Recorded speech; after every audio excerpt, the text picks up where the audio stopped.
3. नमस्ते, माझं नाव प्रदीप हडप. मला किडनी स्टोनचा प्रॉब्लेम होता. तर मी अगोदर माझे फॅमिली डॉक्टर मोहिते सर कोपोलीमध्ये त्यांच्या हॉस्पिटलला मी ॲडमिट झालो आणि तिथे मला पेशी वाढल्या होत्या, माझ्या ताप आलं होतं, अशा सगळ्या गोष्टी होत होत्या. तिथे मला त्यांनी व्यवस्थित ट्रीटमेंट दिली. त्यानंतर मला त्यांनी लाईफलाईनचे डॉक्टर अजिंक्य पाटील सर यांच्याकडे गाईड केलं. त्यानंतर मी तिथे येऊन सरांना भेटलो. सरांनी सांगितलं की आपल्याला RIS ची ट्रीटमेंट करायला लागेल, ती लेझर ट्रीटमेंट आहे प्रॉपर. तर ती साठी मला त्यांनी सजेस्ट केलं आणि मी तयार झालो. त्यासाठी मी खर्च पण विचारला आणि सरांनी मला सांगितलं का एवढा खर्च आहे.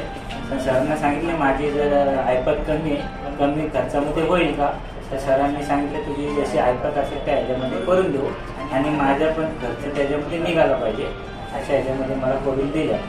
आणि त्यानंतर मला 30 तारखेला माझं ऑपरेशन केलं.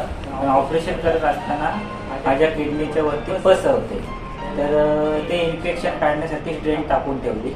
आणि त्यानंतर मला आज 15 तारीख म्हणजे 15 फेब्रुवारी आज मला 15 दिवसांनी माझं ऑपरेशन केलं. आणि ऑपरेशन केलं मला काही जाणवत पण नाही, एवढं भारी ऑपरेशन झालेलं आहे. आणि मला आता कुठल्या प्रकारचा त्रास पण नाही त्याचा. त्यामुळे असं ऑपरेशन कुठे झाला पण नसेल आणि होणार पण नाही. मला असे मी माझ्या मनापासून सांगतोय. पण इथे ट्रीटमेंट खूप चांगली भेटली आणि इथला स्टाफ आणि इथले डॉक्टर एवढे काळजी घेतात पेशंटची, असं मला कुठल्या हॉस्पिटलला मला दिसलं ना आतापर्यंत. त्यामुळे मी त्यांचे धन्यवाद बोलतो. आणि खास करून डॉक्टर म्हणजे एक देवासारखे मला भेटले. त्यांनी अशी ट्रीटमेंट दिली का कुठलाही पेशंट नेक्स्ट टाइम तिथे आवर्जून जाईल एवढा विश्वास डॉक्टरांवर आलाय.